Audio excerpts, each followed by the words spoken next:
Mapagpalang araw sa ating lahat mga lods. Welcome back nga pala sa aking munting channel. Sama si Bro Dave at si Puto, muli kami naglayag. At ito ang naging kaganapan sa aming adventure. At samahan nyo ulit kami. Kaya tara na, let's go! At ibang kagamitan, sisirin ang kailaliman, tuklasin at hangaan. Bahura na makulay at mga istang kumikinang. Ano man ang paraan mo, subukan mo na lang manalo.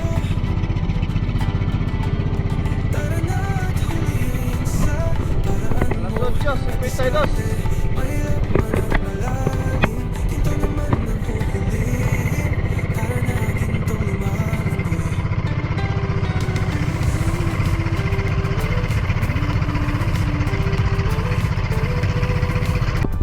Piliin mo maging parehas ang paraan. Sa may resort ni Amor, Sirain mag-uumpisa. karagatan. Medyo malinaw. Magpasalamat Low tide na. Karin. sa ating inaagat. Tayo na at malaman na di tayo isang talunan. Malinaw mga lods. At sana laging ganito. Tapos mamaya doon kami lilipat. Alright, at this bet tayo. Sakto tayo. Alas 9:30 libis. Yung bro Dave, naayos yung makina. Kasi medyo palyado. Yung isa na doon.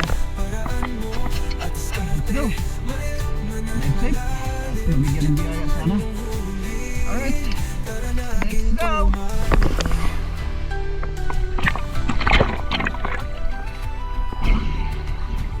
Pagkababa ng bangka, kailangan muna i-check ang spare gun kung okay ang trigger.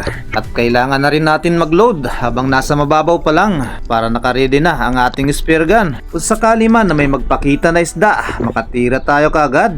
Lumipas na naman ng ilang araw na hindi tayo nakapag-upload. Hirap kasi ako mag-edit kapag galing sa pag-dive, hindi kinakaya ng katawan. At ready na ang spare gun natin mga lods, kaya ito na yung unang drop natin at ito yung warm up sa araw na ito.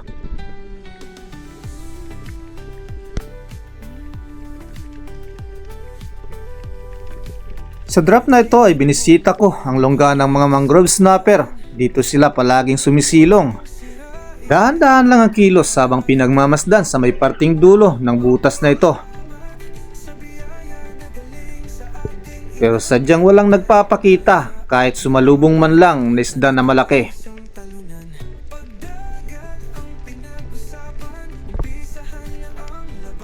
Ngunit hindi pa rin nakukuntinto at nagbabaka sakali talaga. Napakalawak kasi ng butas na ito hanggang sa kabilang dulo. Kaya ito mga lods, nag-antay pa rin. Mabanti pa nga ako ng konti para mas makita ang kaloob-looban. Pero wala talagang isda mga lods. At dito ay napag-isipan kong umahon na lang.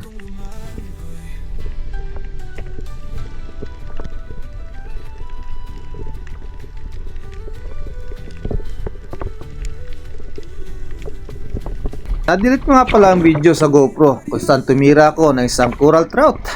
At ito nga ang kaganapan, pabalik na ako sa bangka at bitbit ko na ang isda na nayari ko. Isang isda nga lang pala sa unang baba ang nayari ko dito, halos 1 oras din akong palangoy-langoy. Madalang ang sampa ng isda sa bahurang ito, pero sa nalipatan namin, sumunod namin na adventure, ay nakayari kami ng marami. Isa lang tayo. Layan din away.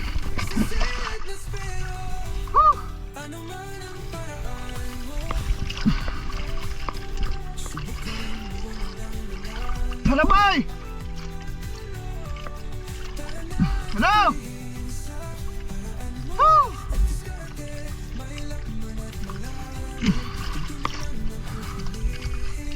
May tinira yata yun.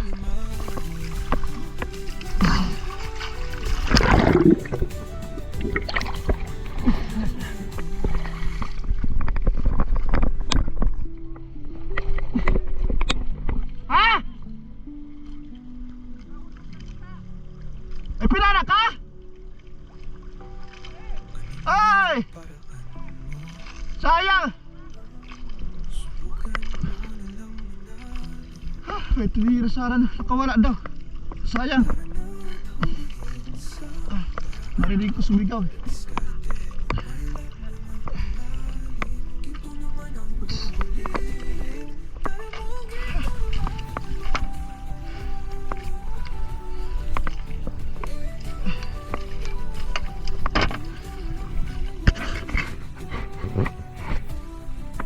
Alas 11 Gis. Kakain muna kami. Boy, digday. Boy, digday. Ano sira? Anong sira? Anong sira?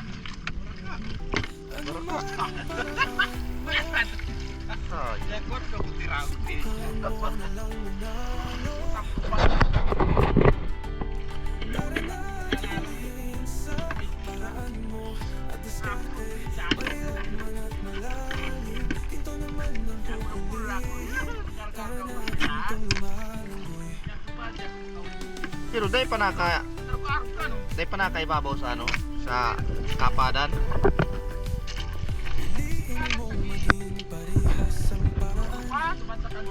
Oo.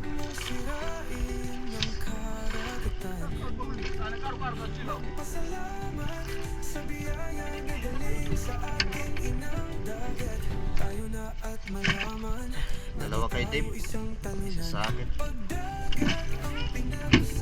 Yung isa nandun, doon. Ayaw pa makyat. Wala pang isda yun. Walang Dave.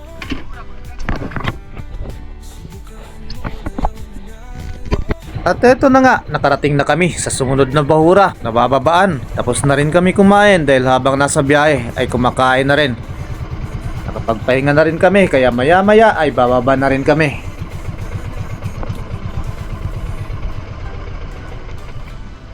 Sige. Tapon mo na yan. Alright. Let's go. Banat ulit.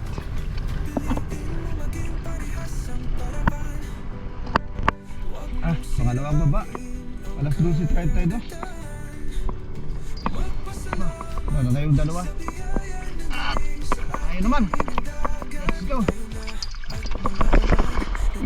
Nang makababa ng bangka, malayo ang nilangoy ko. Halos wala akong nasa lubong na pwedeng matira na isda.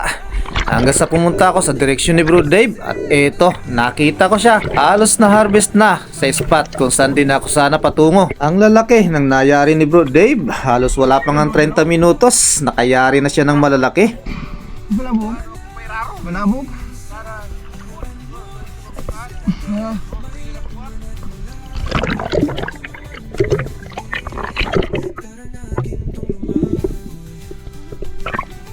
May tanak pa daw. May tanak pa daw. Tinanong ko nga si Bro Dave kung may tira pa dahil parang inubos na niya. At dito nga mga lods, ay lumangoy ako papunta sa direksyon na yon. At eto na nga mga lods, habang lumalangoy ay may napansin ako dito na black grouper.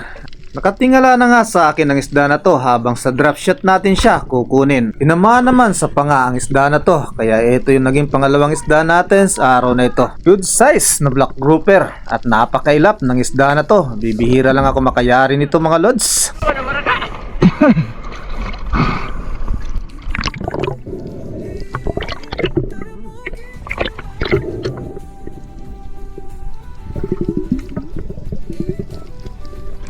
Saja.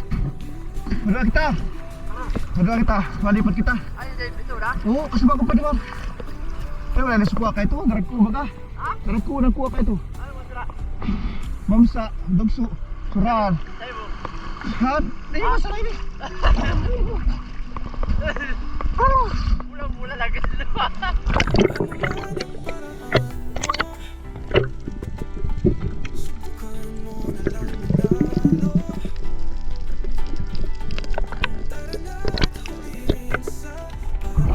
Nagdahan-dahan na nga pala kami lumangoy papunta sa bangka dahil balak namin ay lilipat na naman ulit ng bahura. Pero habang lumalangoy sa unahan ay may nagpakita pa rin. At dahil napakababaw ng bahurang ito, kaya diretso na akong bumulusok para makalapat ako ng maganda at makatira tayo ng maayos. Dito ako mapwesto sa may parting ito na nakalubog dahil napakalakas ng hampas sa ilalim ng dagat. Malayo pa ang agwat kung saan nakapwesto ang target ko na unicorn. At dito ay tatago tayo ng maganda. Nakakubli dapat ang buong katawan natin. At hindi gumagalaw para mapalapit natin ng gusto ang isda na to. Ang dami nila sa dulo mga lods. Pero ang iba niyan ay hindi pa ganong malalaki. May isang bukod tangi na talaga na target ko dito. At yun ang pupuntiryahin natin kapag lumapit ito ng gusto. Sa ilang segundo nang makalapat dito, halos nag-aalangan pa nga ang unicorn na ito. Pabalik-balik lang sa kanyang pwesto at ayaw talaga ibigay ang magandang pagkakataon para makatira tayo kagad. Tumagal na tayo dito kaya sinugod ko na lang at ito ay tinamaan natin at hindi na nakagalaw ng maayos ang isda. Good size na unicorn at napakababaw lang nito kaya sobrang panalo mga lods. Habang pabalik na sa bangka, nakayari pa rin tayo. Ayos!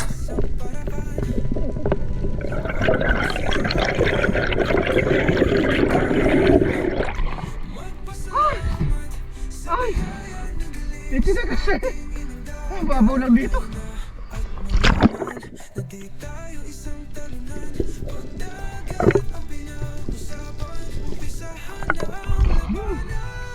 Dito na to.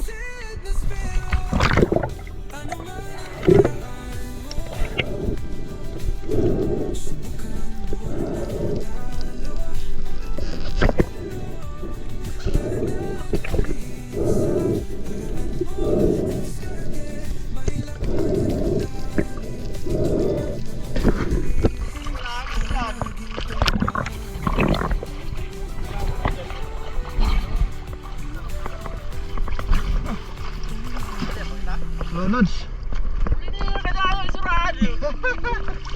Ya sudah sinasian.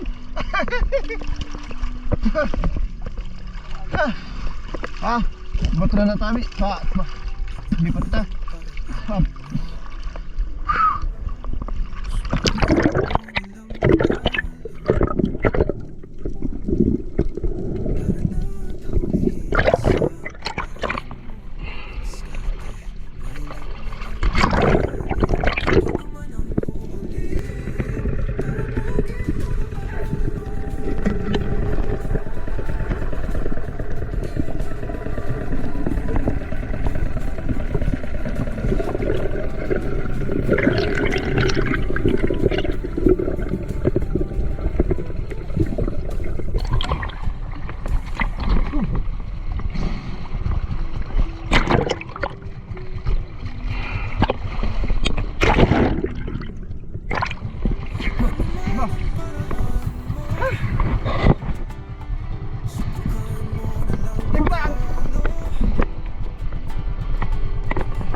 Hindi ko na camera ko. Sa pangatlong baba, nagpakita kagad ang base drummer na ito kaya hindi na ako nakapag-on ng camera. Kaya hindi ko na nailapag ang video kung paano ko ito natira. Isang base drummer at malaki-laki na rin. 240 per kilo ang base drummer na ito. Kaya panalo ng mga lods dahil mahigit 1 kilo na. Kaya hindi na sayang ang sumisid ng malalim kung ganito namang halaga ang matatangay mo pa ibabaw.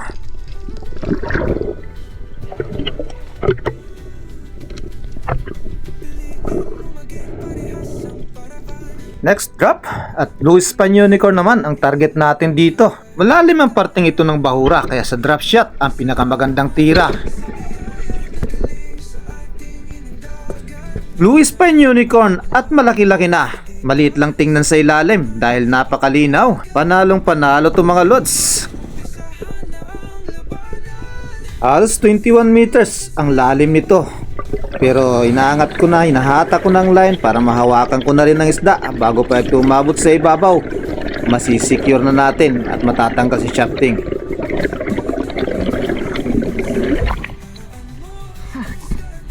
Malalim.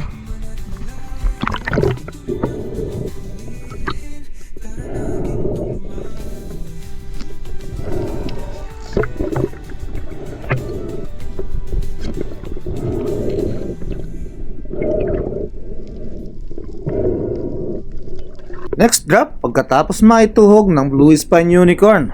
Ito na naman, dito tayo sa bahurang ito, pero malalim to mga lods. Halos pader, pero may tagusan na butas. Dito madalas may mga GT na nakukuha. Ingat na ingat ako dito habang gumagapang pababa. Minsan kasi ay malaking grouper ang nasa bungangan nito. Sinugod ko na rin pababa dahil may napansin akong isda at medyo malayo pa. Nasa may parting baba ito ng bahurang ito. Nabigyan tayo dito ng pagkakataon dahil medyo humina ang langoy nito papasok. At tumingala pa ito sa atin kaya natira natin to ng maganda. Yellow spotted snapper at nafita lang patama kaya hindi na nakagalaw. Diretso na tayong pahon dahil medyo malalim nga ang bahurang ito.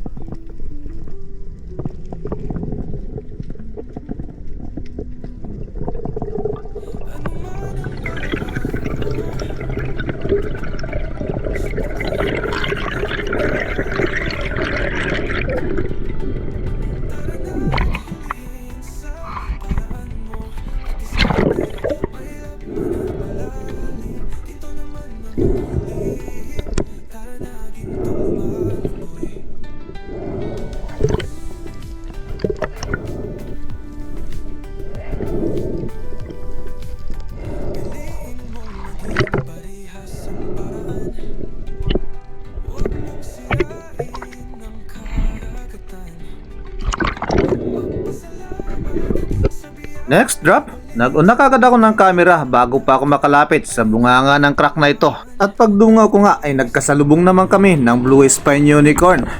Agad kong kinalabitan dahil napakalapit at tinamaan natin itong mga lods. Blue Spine Unicorn kaagad ang sumunod na isda natin. Kaya pangatlong ganitong uri na isda ang nayari natin sa araw na ito. Dahil summer ngayon, napakamahal ng ganitong isda. Halos 250 na rin ang kilo nito dito sa amin. Napakasarap naman kasi, pampulutan at pangulam. Ito yung paborito ng karamihan.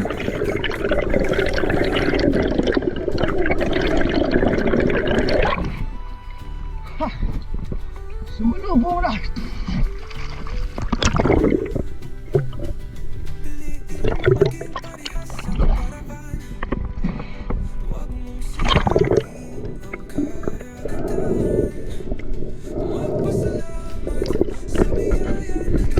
Pagkatapos ng Blue Spine Unicorn, nakadalawang drop pa ako sa bahurang ito. Pero hindi na ako pinalad ng sumunod na isda. Nakakyat na ng bangka si Bro Dave at si Puto. Kailangan na naming lumipat ng ibang bahura.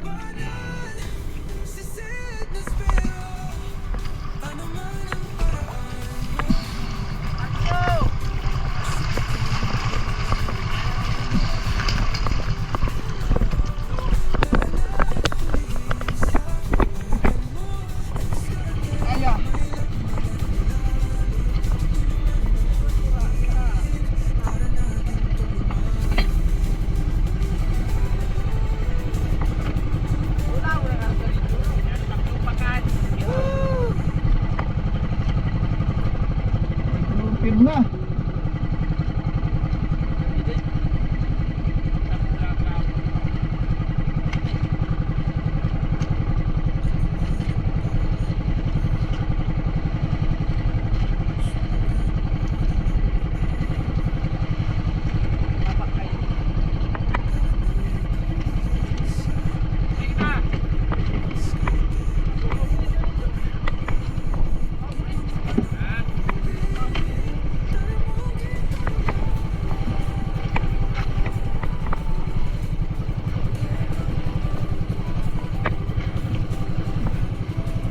Las 3:26. Las 3:46. Banat. 20 minutos lang ang naging biyahe at nakarating na nga kami sa spot na to. Linangoy at tinungo ko na ang target na bahura, hapon na kasi at pa-high tide na. At dito nga ay umabot na ako at napansin ko na sa unahan at agad na akong nag-on ng camera para hindi na ito mabulabog kung sakali man na lumapit ako ng gusto. 2 grouper at napakalaki na ng isa. Hindi pa ito halos mahagip sa camera dahil napakalayo pa ng distansya. Pero nag-drop na ako dito dahil hindi ko kailangan tapatan ang bahurang ito. Nakatingala na sa akin ng isda at yung isa ay napansin kong pumasok na ito sa lungga. Mailap na kasi ang malaking ito dahil binabalik-balikan na ito ni Primo na dito lang sa Sawangga. Primong Michael, ito na yung grouper mo. 2 na sila pero may isang mas maliit at ito ay maamo pa. Ito yung binigyan natin ng pansin at pinuntriyan natin ng maganda. Tinamaan ang grouper na ito at isinubsob ang uso sa bahura. Mailap na kasi yung malaki kaya ito yung nagpaiwan at ito ang nayari natin. Mahigit 2 kilo na rin ang grouper na ito. Napakababaw lang kaya panalo.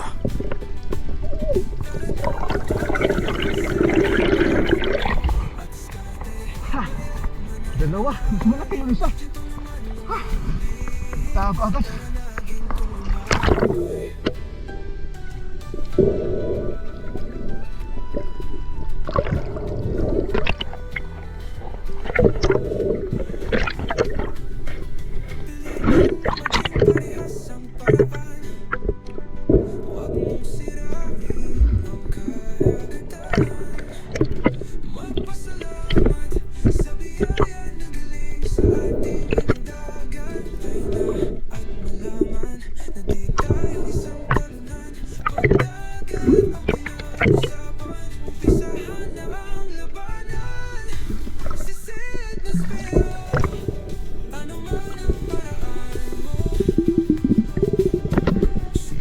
Pagkatapos ng grouper, muli akong lumangoy at sa unahan, ito na naman ulit ang nagpakita. 2 barakuda, maliit ang akala ko dahil nasa ibabaw pa lang nakita ko na. May kalaliman din kasi kung saan nakalapat ang 2 barakuda. Matagal bago umabot sa target na isda dahil free fall na lang ang gawa ko dito. Parang truso na bumabagsak para hindi sila maalarma. At dito na nga nang makalapit tayo ng gusto, ito ang nangyari. Parang truso na rin tumagilid dahil sa tindi ng pagkakatama. Nakita lang isda at yung isa ay hindi man lang lumayo sa pwesto kung nasaan sila. Napakalapad ng ulo sa malapitan kaya hindi tayo sumablay. At yung kasama ay malaki na rin kaya dito ay nagmamadali na ako. Mas hinata ko na rin ang line para mabilis ako makaibabaw at hindi gumalaw ang isda sa ilalim. Ang plano ko talaga kapag nakaahon na ako, tatawagin ko ang aking mga kabady para mayari ang isa pa. Asa tayo isang kasama ko. Kaya umalis na isa.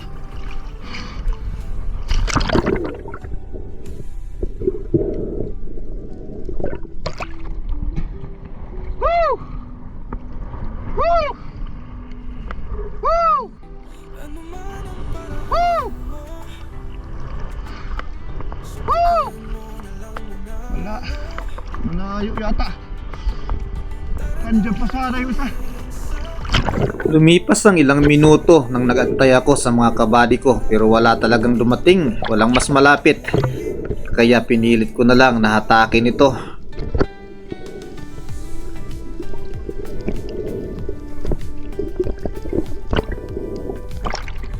Sundan na maliit na.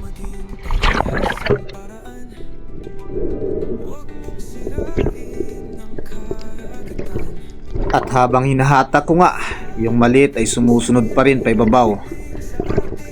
Ayaw niya talagang iwanan yung kasama niya.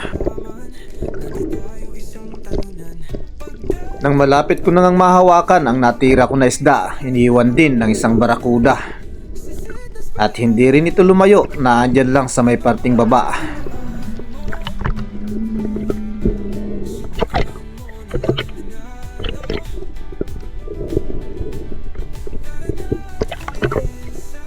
Sayang nga lang yung isa, hindi pa rin umaalis, nandyan pa rin. Kaya ang ginawa ko dito, bala ko sana na ibaba ang isda, ilaglag ito. Kaya sinusundot ko ang pusod nito para sumingaw ang hangin at lulubog ang isda.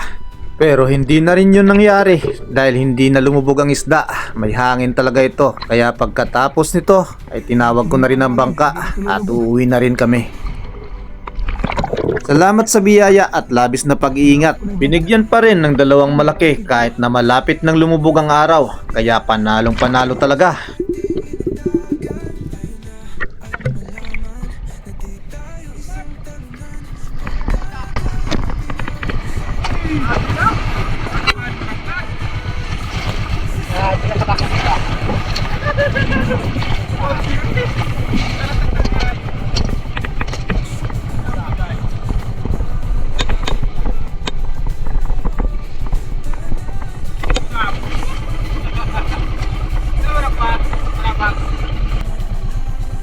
Dito na kami mga lods.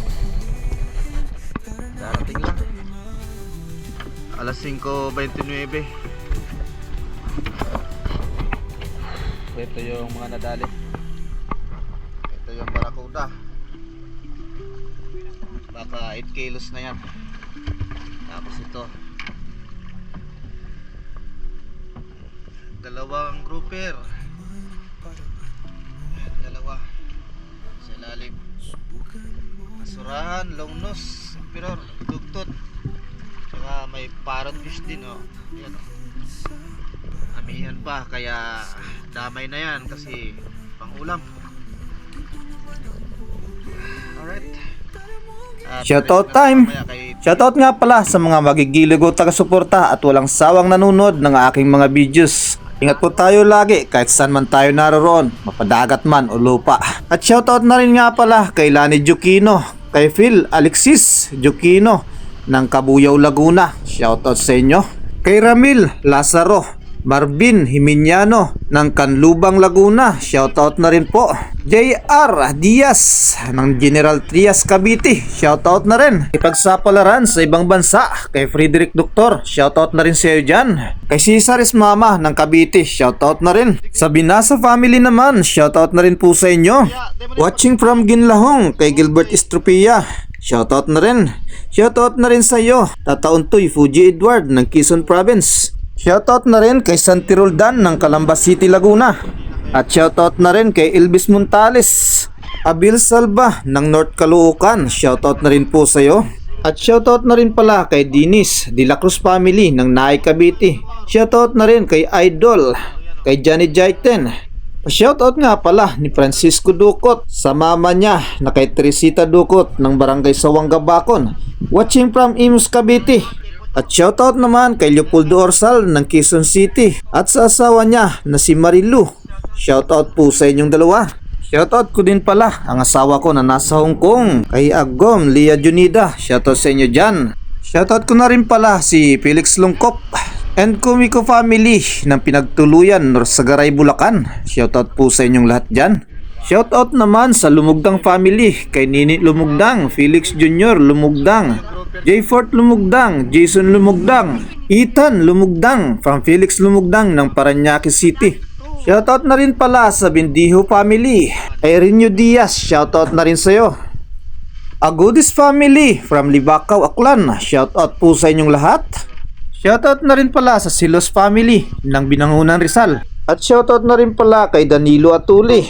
Shoutout na rin kay Nestor De La Rosa, watching from Aba, Saudi Arabia. At ganon din sa Buncolmo family ng Tabaco, Albay. Shoutout po sa inyo. At sa Alforque family, shoutout na rin po.